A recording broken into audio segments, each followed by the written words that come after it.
والنافع أن رجلا أتى ابن عمر فقال إن فلانا يقرأ عليك السلام، فقال إنه بلغني أنه قد أحدث، فإن كان قد أحدث فلا تكر مني السلام، فإني سمعت رسول الله صلى الله عليه وسلم يقول يكون في أمتي أو في هذه الأمة خسف ومسخ أو قذف في أهل القدر۔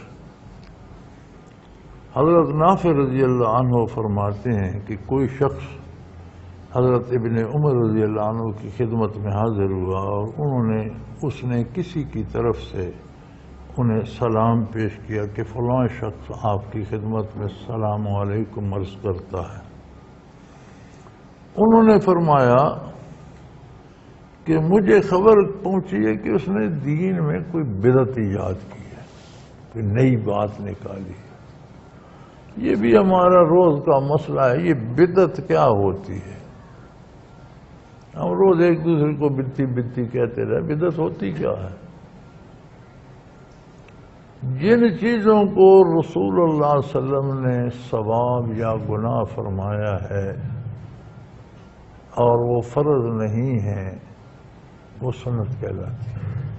کچھ تو قرآن میں فرائض آ گئے نا، اس کے علاوہ جو حضور نے متعین فرمایا کہ ایسا کرنا باعث ثواب ہے، وہ سنت ہوگی۔ اب اس کے علاوہ کوئی شخص اپنی طرف سے ایک بات مقرر کرتا ہے کہ ایسا کرنا بھی ثواب ہے، جو نہ کرے گا وہ گناہ ہوگا، یہ بدعت ہوگی۔ اس نے ایک ایسا امر داخل کر دیا جو حضور نے نہیں فرمایا تھا۔ بدعت بدعہ ہوتا ہے نیا کام شروع کرنا، تو بدعت شرعی تب بنیں گی، مثلا یہ زمانے میں تو چائے نہیں ہوتی تھی، ناشتے نہیں ہوتے تھے، اب ہم کرتے ہیں، کوئی ثواب گناہ تو نہیں ہے نا اس میں، جس نے ناشتہ نہیں کیا وہ گناہگار ہے، ایسا تو جو چائے نہیں پیتا گناہگار۔ اگر یہی عقیدہ کر لیں کہ چائے پینا ثواب ہے، جو نہیں پیتا وہ گناہگار ہے، تو چائے بھی بدعت بن جائے۔ تو بہت سے امور ایسے ہیں جن سے ہم متعین، مثلا ہم ذکر کرتے ہیں تو یہ تو فرض ہے، اللہ کا حکم ہے، قرآن میں ہے، یہ بھی ہے وَاذْكُرْ اسْمَ رَبِّكَ، اس میں ذات کا ذکر کیا جائے، رات دن کیا جائے، ہمہ وقت کیا جائے، کثرت سے کیا جائے، لیکن اس کا کوئی طریقہ معین قرآن میں تو نہیں ہے کہ بیٹھ کر کرو یا کھڑے ہو کر کرو یا بابوسو ہو کر کرو یا لباس ہو کر، نہیں۔ قرآن نے تو آزادی دی ہے، وضو ہے کرو، نہیں وضو نہ کرو، دن ہے کرو، رات ہے کرو، لیٹے ہوئے کرو، بیٹھے ہوئے کرو، کھڑے ہوئے کرو۔ تو یہ جو طریقے ہیں ہم اس طرح کرتے ہیں، 7 لطائف پر، کوئی 11 پر کرتے ہیں، کوئی 5 لطائف پہ کرتے ہیں، کوئی حبس دم کرتے ہیں، کوئی اور کئی طریقے ہیں۔ تو اگر ایک طریقہ متعین کر دیا کہ یہی ثواب ہے، اس کے علاوہ جو کرتا ہے وہ گناہ ہے، تو اس طریقے ذکر بھی بدعت بن جائے گا، کیونکہ قرآن نے، شارع علیہ السلام نے کوئی طریقہ متعین نہیں فرمایا۔ سارے طریقے جائز ہیں جب تک ان میں کوئی خلاف شریعت کام نہ ہو، یعنی کسی طریقے ذکر میں اگر کوئی کام خلاف شریعت ہو تو وہ جائز نہیں ہو۔ شرعاً جائز طریقے سے کرے تو کوئی ایک طریقہ متعین نہیں، تو جب ذکر الہی میں معاملہ اتنا نازک ہے تو امور دنیا میں کیا ہوگا؟ تو ہم امور عادیہ کو کبھی بنا لیتے ہیں، جیسے اسی حجامے کو سنت اضطراریہ کو اب سنت بنا کر پیسے جمع کیے جائے، اور اس طرح کے بہت سے کام کر لیتے ہیں۔ تو یہ ساری بدعات ہیں، انہیں بدعت کہا جاتا ہے۔ ہر آدمی کو ویسے ہی بدعتی کہہ دینا جائز نہیں ہے۔ وہ بندہ بدعتی ہے جو ایسے کام کو ثواب بتاتا ہے، ضروری بتاتا ہے، اس کا نہ کرنا گناہ بات بتاتا ہے جو حضور نے متعین نہیں فرمایا، یہ بدعت ہے۔ تو انہوں نے فرمایا مجھے پہنچا ہے کہ اس نے دین میں کوئی بدعت ایجاد کی، اگر ایسا ہے تو میری طرف سے اسے وعلیکم السلام نہ کہنا، میں بدعتی کو سلام نہیں کہنا چاہتا، کیونکہ میں نے رسول اللہ صلی اللہ علیہ وسلم سے سنا ہے حضور فرماتے تھے کہ میری امت میں یا آپ نے فرمایا اس امت میں؟ یہاں راوی کو غلط فہمی ہو رہی ہے کہ آپ صلی اللہ علیہ وسلم فرمایا میری امت میں یا آپ نے فرمایا اس امت میں دھنس جانا، صورتوں کا بدل جانا اور پتھروں کا برسنا ہوگا جو اہل قدر میں ہوگا، کہ حضور نے فرمایا ایسا بھی ہوگا کہ لوگ زمین میں دھس جائیں گے، ایسا بھی ہوگا کہ شکلیں مسخ ہو جائیں گی، قریب المنظر ہو جائیں گے، چہرے ڈراؤنے ہو جائیں گے، اور ایسا بھی ہوگا کہ بعض لوگوں پر پتھر برسیں گے۔ یہ وہ لوگ ہوں گے جو تقدیر کے معاملے میں جن کا ایمان درست نہیں ہوگا۔ تو ہمیں یہ شکایت تو رہتی ہے کہ مختلف مصیبتیں آ جاتی ہیں جی، یا تو بارش ہوتی نہیں، خشک سالی رہتی ہے، ہوتی ہے تو سیلاب آ جاتا ہے، زلزلے آ جاتے ہیں، پہاڑ گر جاتے ہیں، مکان، بچے، انسان سب دب جاتے ہیں۔ تو یہ ساری چیزیں اپنے آپ کے ساتھ ہم کر رہے ہوتے ہیں۔ ہمارا کردار، ہمارا عقیدہ، ہمارا نظریہ نتائج پیدا کرتا ہے۔ تو کیوں ہم اپنی اصلاح نہیں کرتے؟ ہم ان سے بچنے کے اسباب کرتے رہتے ہیں، فلاں یہ کر دو، فلاں، یہ سارے درست ہے، ظاہری اسباب کرنے چاہیے، لیکن اس بنیاد کی طرف بھی توجہ دینی چاہیے جو اس کا سبب بنتی ہے۔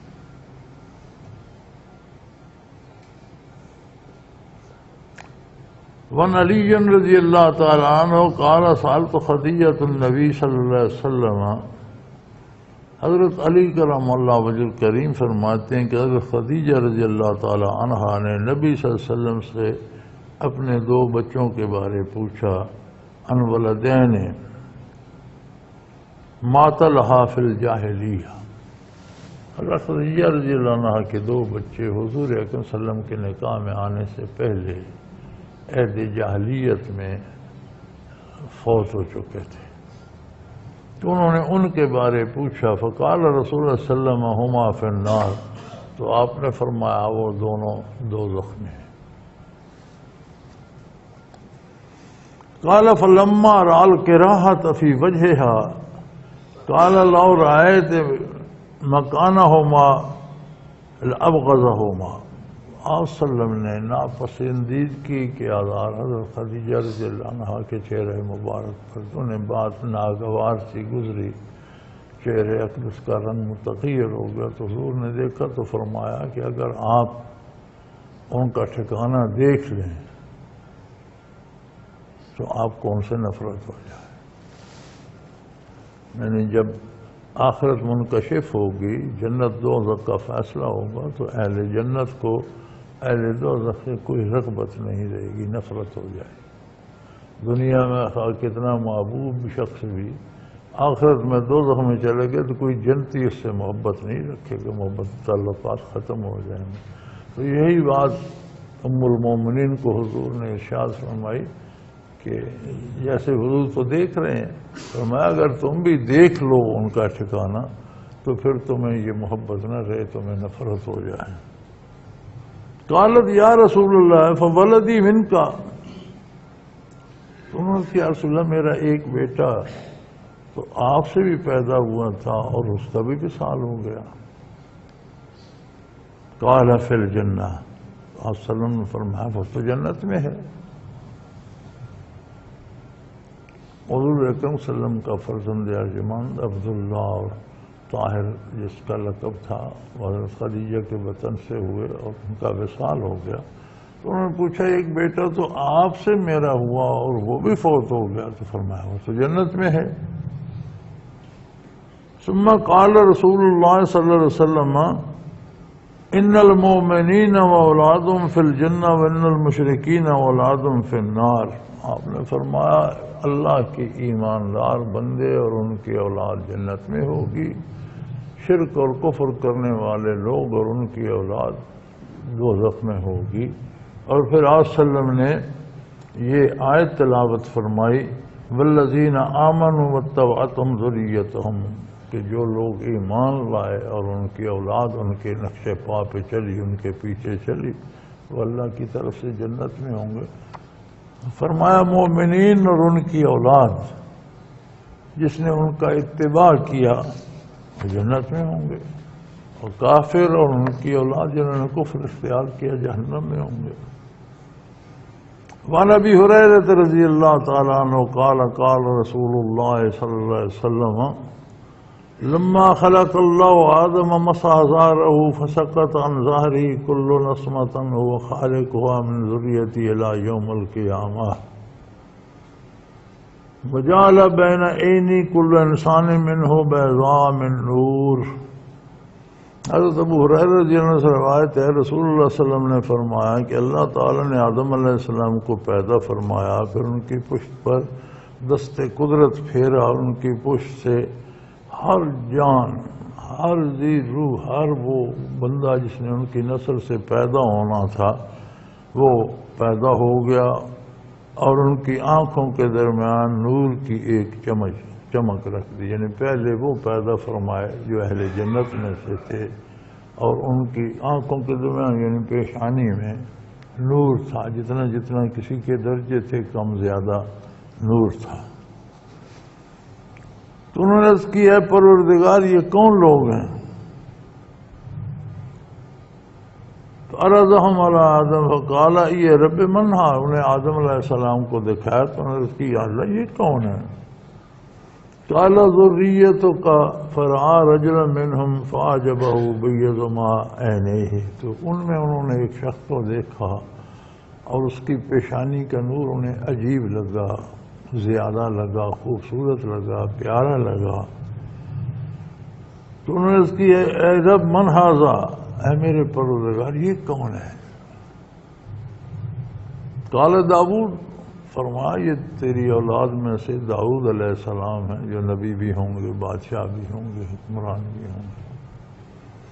قال یہ رب کم جالتا عمری، تو آدم علیہ السلام نے پوچھا ہے میرے رب آپ نے اس کی عمر کتنی مقرر فرمائی ہے؟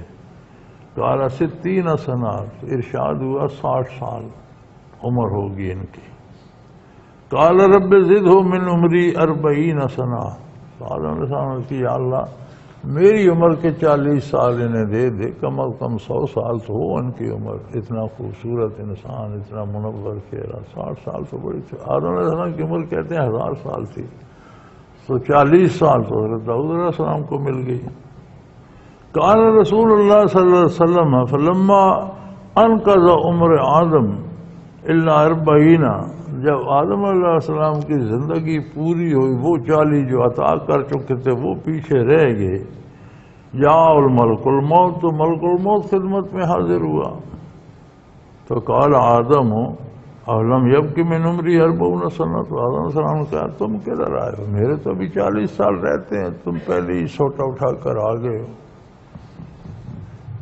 قال علم توتہا ابنک داؤد، تو ملک الموت نے عرض کی کہ حضرت آپ نے 40 سال تو اپنے بیٹے داؤد کو دے دیے تھے، تو آپ کی عمر تو پوری ہو گئی، 960 سال تو آپ جی چکے ہیں، تو آپ 40 کو کیا کرتے ہیں، وہ تو آپ نے عطا کر دیے تھے۔ فجہد آدم، تو آدم علیہ السلام نے اس سے جھگڑا کیا کہ نہیں یار میں نہیں دیے تھے، خواہ خواہ میرے جلدی آ گئے یہ وہ۔ فجہد تو رضیتہ، تو حضور فرماتے ہیں کسی طرح اولاد آدم بھی بات کر دیتی ہے وعدہ کا، پھر بھول جاتی ہے، پھر جھگڑا کرتی ہے، یہ مزاج بن گیا ہے انسانیت کا۔ ونسی آدم فاکل من الشجرہ ونسیت، تو آدم علیہ السلام کو بات یاد نہ رہی، اللہ کا حکم تھا درخت سے نہیں کھانا، وہ حکم یاد نہ وہاں سے کھا لیا۔ اولاد آدم بھی بھول جاتی ہے، غلطی کر جاتی ہے، نسیان اس سے بھی ہو جاتا ہے۔ وخطا آدم وخطا تضر، تو آدم علیہ السلام سے اجتہادی خطا ہوئی۔ اجتہادی خطا نہیں ہوتی، اس کا نام خطا ہے، لیکن اجتہادی خطا یہ ہوتی ہے کہ اعلیٰ جو چاہ وہ رہ گیا، اس سے کم تر درجہ ہوتی صحیح ہے، دونوں طریقے صحیح ہوتے ہیں، مجتہد جو اختیار کرتا ہے، مجتہد کی خطا یہ ہوتی ہے کہ اعلیٰ درجے کی بجائے کم تر درجے کا فیصلہ قبول کر لیا، اسے خطا اجتہادی کہتے ہیں۔ اور حضور نے فرمایا کہ مجتہد کی خطا پر بھی 1 درجہ ثواب اسے ملتا ہے، اگر وہ خطا نہ کرے تو 2 گنا ثواب پاتا ہے۔ تو انبیاء سے گناہ یا خطا کا تصور نہیں ہے، لیکن خطا اجتہادی کہ اعلیٰ ترین درجہ رہ جائے اور اس سے کم درجے کا کام ہو جائے، یہ ممکن ہے۔ تو فرمایا آدم علیہ السلام سے بھی ایسا ہو گیا، اولاد آدم بھی ایسا کرتی ہے، بعض اوقات ایسا ہو جاتا ہے۔